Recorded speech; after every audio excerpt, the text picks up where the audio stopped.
शुरू करते हैं आज का ये पहला प्रश्न। आज का पहला प्रश्न देखिए, निम्नलिखित में से कौन सा महाराष्ट्र का धन्यवाद ज्ञापन थैंक गिविंग उत्सव है जहां बैलों को सम्मानित किया जाता है क्योंकि उन्हें खेती के लिए अति आवश्यक माना जाता है। ठीक है, तो यह महोत्सव कहाँ मनाया जाता है दोस्तों? तो देखिए, जो कौन सा नाम से जाना जाता है महोत्सव? पोला महोत्सव। ऑप्शन नंबर 4 इसका सही आंसर है।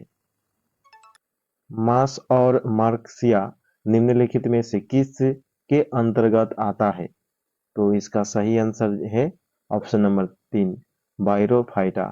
ठीक है, ऑप्शन नंबर 3 इसका सही आंसर है। अगले प्रश्न देख लीजिए। तो देखिए, नृत्य से और आप लोगों का महोत्सव से काफी प्रश्न पूछे जाते हैं, तो जरूर इम्पोर्टेंट है प्रश्न। तो देख लिए 3 नंबर प्रश्न जो पूछे गए हैं। जोगई भारतीय शास्त्रीय नृत्य निम्नलिखित में से किस नृत्य के रूप की एक प्रमुख शैली है? तो इसका सही आंसर क्या है? Option number 1 Manipuri. ठीक है, मणिपुरी जो नृत्य है जोगई भारतीय शास्त्रीय नृत्य के रूप शैली है। अगले प्रश्न देख लेते हैं और इम्पोर्टेंट प्रश्न देख लेते हैं।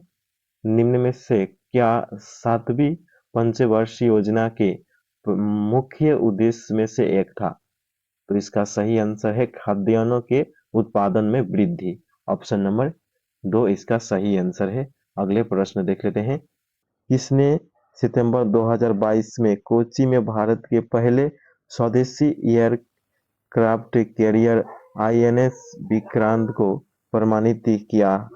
ऑप्शन नंबर 2 इसका सही आंसर है नरेंद्र मोदी, जो आप लोग करंट अफेयर से प्रश्न पूछा गया है। अगले इंपॉर्टेंट प्रश्न देख लीजिए। डैश वस्त्र मंत्रालय के अंतर्गत आती है? ठीक है, तो समर्थ योजना। ऑप्शन नंबर 3 इसका सही आंसर है। अगले इंपॉर्टेंट प्रश्न देख लीजिए। निम्नलिखित में से किस मौर्य राजा के शासनकाल में कलिंग युद्ध लड़ा गया था? तो अशोक। ठीक है, याद रख लीजिएगा, यह प्रश्न जरूर पूछा जाता है। अगले इंपॉर्टेंट प्रश्न देख लीजिए। भारत के राष्ट्रपति का चुनाव देश द्वारा किया जाता है, तो इसका सही आंसर क्या रहेगा? संसद के दोनों सदनों के निर्वाचित सदस्यों और राज्य विधानसभा के। ठीक है, तो इन दोनों सदनों के द्वारा भारत के राष्ट्रपति का चुनाव आयोग किया जाता है, नियोग किया जाता है। जरूर याद रख लीजिएगा। तो अब हमारे वर्तमान में भारत के जो राष्ट्रपति कौन है? द्रौपदी मुर्मू। और पहले जो थे, फर्स्ट जो थे, जो स्वाधीन भारत का, या आप लोगों का जो भारत हमारा आजाद हुआ था, तो पहला डॉक्टर राजेंद्र प्रसाद। जरूर याद रख लीजिएगा। अगले इंपॉर्टेंट प्रश्न देख लीजिए, जो आप लोगों के लिए खूब महत्वपूर्ण होने वाला है। तपन कुमार पटनायक ने किस नृत्य शैली में संगीत नाटक अकादमी पुरस्कार जीता है? ठीक है, तो छौ नृत्य। तो छौ नृत्य कहाँ है, कहाँ मनाया जाता है? तो वेस्ट बंगाल। ठीक है, जरूर आप लोग याद रख लीजिएगा, जो वेस्ट बंगाल के फेमस लोक नृत्य है।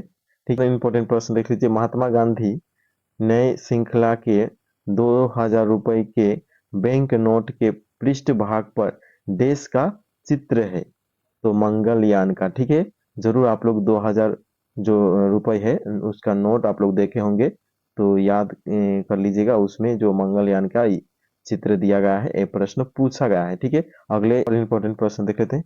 भारतीय संविधान के मूल लेख में देश अनुच्छेद थे? तो देखिए, मूल जो अभिलेख है भारतीय संविधान के, तो 395 अभिलेख है। ठीक है, काल के दौरान किन मौलिक अधिकारों को निलंबित नहीं किया जा सकता है? तो इसका सही आंसर है ऑप्शन नंबर 3। ठीक है, अनुच्छेद 20 से 21 निलंबित नहीं किया जाता है आपातकाल के दौरान। ठीक है, जरूर याद रख लीजिएगा, यह प्रश्न रिपीट हो सकता है।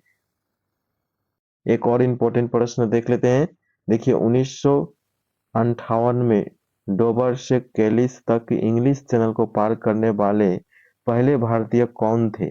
जो 1966 में एक कैलेंडर वर्ष में पांच पांच महाद्वीपों के महासागर में तैराकी करने वाले एकमात्र व्यक्ति भी थे? तो इसका सही आंसर है मिहिर सेन। ठीक है, जरूर याद रख लीजिएगा यह प्रश्न। अगले इंपॉर्टेंट प्रश्न देख लेते हैं।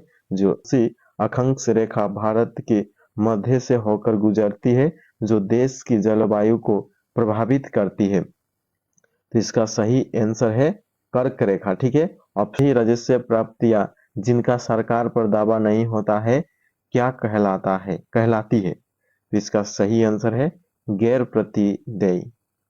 प्रतिदेयी। ऑप्शन नंबर ए इसका सही आंसर है। अगले इंपॉर्टेंट प्रश्न देख लीजिए। 2017 से लेकर 18 में 2017 से 18 में विजय हजारे ट्रॉफी किस राज्य ने जीती थी। तो कर्नाटक। ठीक है। देखिए अभी आप लोगों का शहीद मुस्तफा जो ट्रॉफी हुआ है उसमें मुंबई ने महाराष्ट्र ने जीता है मध्य प्रदेश को हराकर। ठीक है। जरूर एडिशनल याद रख लीजिएगा, इंपॉर्टेंट आप लोगों को रहने वाला है। और विजय हजारे जो ट्रॉफी है वो अभी आरंभ हो रहा है, शुरू हुआ है फिलहाल। अब 2022 में झारखंड सरकार के राज्य ब्रांड एम्बेसडर के रूप में किसे नियुक्त किया गया है। तो ऋषभ पंत का। ठीक है। देखिए 2022 का करंट अफेयर से पूछा गया है। अगले इंपॉर्टेंट प्रश्न देख लीजिए। भारत में अरेबिका कॉफी कौन से राज्य में उगाई जाती है। तो कर्नाटक। ठीक है। ऑप्शन नंबर 4 इसका सही आंसर है। अगले प्रश्न देख लीजिए। भारत में पहली संपूर्ण जनगणना कब की गई थी। तो इसका सही आंसर है ऑप्शन नंबर 4 1881 में की गई थी। प्रश्न में आप लोग के तो देखिए दोस्तों जितना भी ए शिफ्ट का आया था मैं जीके जीएस आप लोगों को दिखा दिया हूँ। अगले वीडियो में आप लोगों के लिए इससे महत्वपूर्ण टॉपिक या इससे इंपॉर्टेंट प्रश्न आप लोगों को मैं दिखाऊंगा, करवाऊंगा। जरूर आप लोग आइएगा। और जो लोग इस चैनल पर नए हैं तो जरूर सब्सक्राइब कर लीजिए और वीडियो को शेयर और लाइक जरूर करिएगा। मिलते हैं नेक्स्ट वीडियो में। जय हिंद, वंदे मातरम।